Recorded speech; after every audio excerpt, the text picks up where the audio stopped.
आज का जो हमारा टॉपिक है वो है प्लेट टेक्टोनिक्स। इससे पहले हम लोगों ने Continental drift theory, sea floor spreading और कन्वेक्शनल करंट थ्योरी पढ़ चुके थे।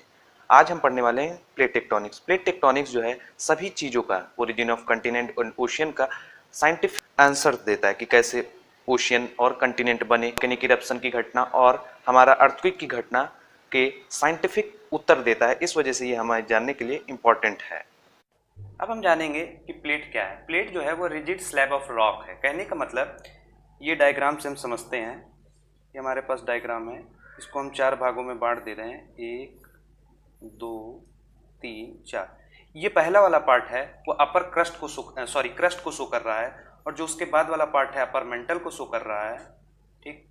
और उसके बाद वाला पार्ट जो है वो हमारा शो कर रहा है एस्थेनोस्फीयर को। प्लेट किसको कहेंगे? Plate means crust plus upper mantle का पार्ट, ये दोनों मिला के हमारा प्लेट बनता है, और इसको हम लिथोस्फीयर भी कहते हैं। और एस्थेनोस्फीयर का रोल जो है वो सबसे बड़ा है प्लेट टेक्टोनिक थ्योरी में। एस्थेनोस्फीयर एक ऐसी लेयर है पृथ्वी के अंदर जो कि सेमी लिक्विड स्टेट और मोल्टेन स्टेट में है। इसके मोल्टेन स्टेट में होने का कारण है due to increase in temperature. वहाँ पे एस्थेनोस्फीयर के पास लगभग 1100 से 1200 डिग्री टेम्परेचर हो जाता है। इस वजह से कोई भी चीज़ उस जोन में, कोई भी चीज़ सॉलिड स्टेट में रह ही नहीं सकती। इस वजह से वह सेमी लिक्विड स्टेट में है। अब समझिए, ये अगर लिक्विड स्टेट में है, ये वाला एस्थेनोस्फीयर, उसके ऊपर वाला भाग हमारा सॉलिड स्टेट में है, तो ये ऊपर वाला भाग जो है ये लिक्विड स्टेट के ऊपर तैर रही होगी, फ्लोट कर रही होगी ना, सेमी लिक्विड स्टेट में है। जैसे कि नाव है, नाव के नीचे पानी है, तो पानी के ऊपर नाव तैर रहा है ना, ठीक उसी प्रकार क्या है कि एस्थेनोस्फीयर सेमी लिक्विड स्टेट में है, तो उसके ऊपर वाला जो भाग है वो तैर रहा है। इसका मतलब कहने का है कि प्लेट जो है कभी भी स्थिर नहीं रहती। प्लेट जो है वो हमेशा मूव करते हुए रहती है, यानी उसमें मूवमेंट देखने को मिलता है। प्लेट शब्द को सबसे पहले प्रयोग करने वाले टूजो विल्सन थे। टूजो विल्सन 1965 में अपनी रिसर्च के दौरान, जो कि उन्होंने रिसर्च किया था अपना सेन एंड्रियास फॉल्ट में, उन्होंने प्लेट शब्द का सबसे पहले उपयोग किया। उसके बाद मैकेंजी, पार्कर, इन्होंने प्लेट शब्द को कन्वर्जेंट प्लस डाइवर्जेंट बाउंड्री के सहारे भी पूरे ग्लोब को कन्वर्जेंट, डाइवर्जेंट और ट्रांसफॉर्म बाउंड्री में प्लेट में बांट दिया था।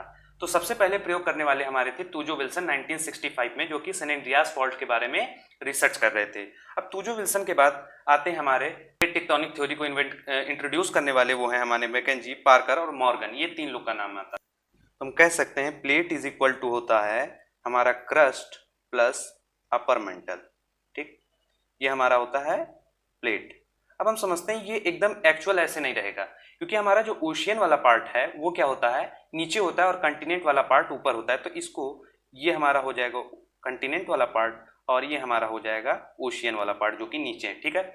अब हमें ये समझना है कि एस्थेनोस्फीयर की विड्थ किस में कम होगी, किस में ज़्यादा होगी। यानी एस्थेनोस्फीयर की विड्थ जो है, एस्थेनोस्फीयर जहाँ पाया जाएगा वह पहले कहाँ पाया जाएगा, ओशियन में कि कंटिनेंट में? तो पहले, जैसा कि हम देख रहे हैं कि यही है, पहले हमारा पाया जाएगा ओशियन में। इसकी जो डेप्थ है वो कम होगी ओशियन में इन कंपैरिजन टू कंटिनेंट। इसकी जो थिकनेस है वो वेरी करती है कंटिनेंटल क्रस्ट और हमारा ओशियनिक क्रस्ट में, ठीक।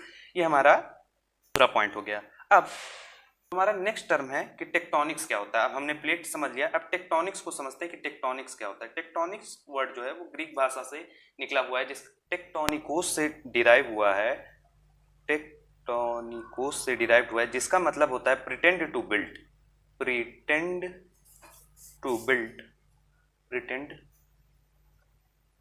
To build. और ये जो हमारा है tectonics word, tectonic is the process that control the structure and property of earth crust. अब हम समझते हैं कि अब तक हम लोगों ने क्या बेसिक बातें जानी। पहले जाना प्लेट क्या है। प्लेट जो है क्रस्ट प्लस अपर मेंटल दोनों को मिला के बनता है प्लेट। प्लेट जो है उसकी विड्थ 80 से 200 किलोमीटर के बीच में होती है, ठीक। अब टेक्टोनिक्स का मतलब होता है प्रिटेंड टू बिल्ड, और tectonic is the process that control the structure and property of earth crust. इतनी बातें हमने जानी। और प्लेट शब्द को देने वाले थे हमारे टूजो विल्सन 1965 में। उनका मेन उद्देश्य था ट्रांसफॉर्म फॉल्ट के बारे में बतलाना, और उसके बाद इसकी मदद से मैकेंजी, पार्कर, इन्होंने प्लेट टेक्टोनिक थ्योरी को इंट्रोड्यूस किया। अब हम जानते हैं कि प्लेट कितने प्रकार की होती है। प्लेट बेसिकली 2 प्रकार की होती है, 3 प्रकार की होती है। एक होता है हमारा कंटिनेंटल प्लेट, दूसरा हमारा होता है ओशियनिक प्लेट, और तीसरा हमारा होता है कंटिनेंटल और ओशियन दोनों को मिला के जो बनता है उस वो कहेंगे कंटिनेंट प्लस ओशियंस के जो मिला के बनता है उसको हम कहेंगे तीसरे प्रकार का प्लेट। लेकिन मेनली जो हम बुक्स में पढ़ते हैं वो दो ही प्लेट की चर्चा करते हैं, जो कि होता है कंटिनेंटल प्लेट और ओशियनिक प्लेट। अब हम अपने नेक्स्ट टॉपिक की तरफ आते हैं कि प्लेट टेक्टोनिक थ्योरी का एजम्पशंस क्या है। जैसा कि हम सभी जानते हैं, अगर थोड़ी बहुत इकोनॉमिक्स पढ़ी होगी तो आप सभी जानते हैं हर थ्योरी का उसमें एजम्पशन होता था कहीं, जिससे ये थ्योरी समझने में हमें आसानी होती है। उसी प्रकार हम जो है प्लेट टेक्टोनिक थ्योरी का कुछ एजम्पशंस को जान लेते हैं। इसके बेसिकली 3 एजम्पशन है। पहला है कि कंस्ट्रक्शन और destruction of plate same rate में हो रहा है, जितना कंस्ट्रक्शन होगा प्लेट का उतना ही डिस्ट्रक्शन होगा। दूसरा है कि सी फ्लोर स्प्रेडिंग की घटना होती रहेगी। और हमारा तीसरा है कि जो हमारा लिथोस्फेयर है वो एस्थेनोस्फेयर के ऊपर तैर रहा है। ये 3 हमारे एजम्पशन है। अब हम इस थ्योरी को इस एजम्पशंस के अनुसार देखते हैं, ठीक है। अब हम जानते हैं टाइप ऑफ प्लेट बाउंड्री। इन सब बातें हम लोगों ने बेसिक बातें जान ली। अब हम कुछ चलते हैं कि कितने माइनर प्लेट होते हैं, कितने मेजर प्लेट होते हैं, इन सब के बारे में थोड़ा जान ले। उसके बाद हम प्लेट बाउंड्री की तरफ बढ़ेंगे। ये सारी theory, Continental drift theory, convectional theory और सी फ्लोर स्प्रेडिंग थ्योरी हमें स्टेज प्रोवाइड करती है जिसपे हम प्लेट टेक्टोनिक का ड्रामा प्ले करते हैं और हम प्लेट टेक्टोनिक को समझने में हमें आसानी होती है। तो हमें ये सारी थ्योरी आना जरूरी है, तभी हम प्लेट टेक्टोनिक को आसानी से समझ सकते हैं। So we conclude that continental drift theory, convectional current theory and sea floor spreading theory provides us a stage on which we play a drama of plate tectonics। तो अब हम शुरुआत करते हैं अपना कि प्लेट, मेजर प्लेट और minor plate, कौन कौन से मेजर प्लेट है, कौन कौन से माइनर प्लेट है और उसके लोकेशन को। कुल हमारी 7 मेजर प्लेट हैं और 20 या 22 माइनर प्लेट है। पहले जब थ्योरी का डिस्कवर किया गया, थ्योरी के बारे में बतलाया गया था, तब उस समय कुल 6 मेजर प्लेट थी। अब 2008 में एक बढ़ा करके साउथ अमेरिका और नॉर्थ अमेरिका को अलग अलग प्लेट कंसीडर करके कुल अभी हमारे पास 7 प्लेटें हैं। उससे पहले 6 प्लेटें थी। तो उन 7 के नाम जान लें और उनके लोकेशन। नंबर 1 पे हमारा नॉर्थ अमेरिकन प्लेट, दूसरा मेजर प्लेट में है हमारा साउथ अमेरिकन प्लेट, तीसरा है अफ्रीकन प्लेट, चौथा है यूरेशियन प्लेट। यूरेशियन मतलब Europe plus Asia except India. India जो है इंडियन ऑस्ट्रेलियन प्लेट के अंदर आएगा, ये भी एक मेजर प्लेट है।